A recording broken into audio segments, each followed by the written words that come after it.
ఆయన ఒక డిఎస్పీ. విధులు ఏ పాటిగా నిర్వహిస్తాడో తెలియదు కానీ మామూళ్ల మేతలో మాత్రం మామూలోడు కాదని ఏసీబీ రైడ్లో తేలిపోయింది. సోదాల్లో అక్రమంగా సంపాదించిందంతా దాదాపుగా కక్కించేశారు. అదే టైంలో తుపాకీ బుల్లెట్లు డిఎస్పీలోని మరో కోణాన్ని బయటపెట్టాయి. ఇంతకీ ఈ బుల్లెట్ల వెనుకున్న కహానీ ఏంటి? కేసెస్ ఆల్రెడీ రిజిస్టర్ అయిన దాంట్లో రిమాండ్ చేయకుండా ఉండడానికి. విన్నారుగా, రిమాండ్ చేయకుండా ఉండేందుకు సూర్యాపేట డీఎస్పీ పార్థసారథి లంచం డిమాండ్ చేశాడు. అది కూడా సాదాసీదా అమౌంట్ కాదు, అక్షరాల 25 లక్షల రూపాయలు.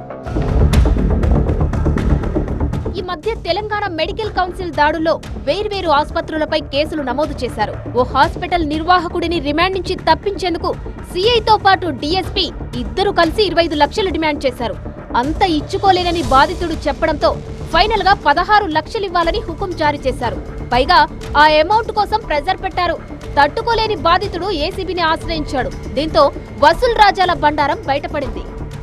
టౌన్ సిఐ వీరరాఘవులు గారు ఇట్లా మీ దగ్గర పైన కేసు రిజిస్టర్ అయిందని పిలిపించి డిఎస్పీ గారితో సెటిల్మెంట్ చేసుకోండి అని చెప్పి ఆయనకు డిఎస్పీ గారి దగ్గర పంపించారు. ఇద్దరు సిఐ గారు డిఎస్పీ గారు ఇద్దరు కలిపి ఇనిషియల్ గా 25 lakhs డిమాండ్ చేశారు.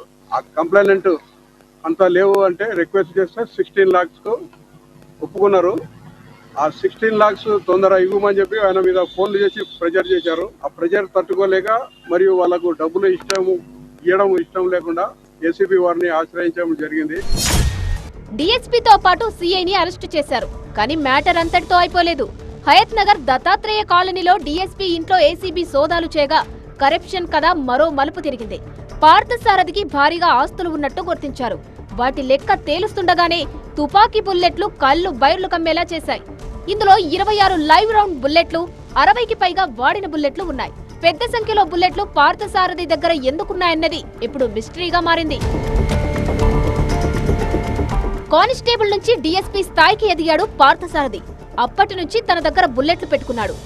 ఎప్పటికప్పుడు తాను బుల్లెట్లు తీసుకున్నా రిటర్న్ ఇచ్చినా లెక్కలు చెప్పాల్సి ఉంటుంది.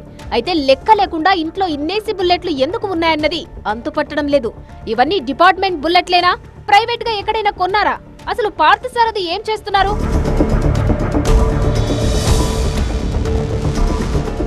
ప్రస్తుతం చెంచల్గూడ జైల్లో ఉన్నాడాయన.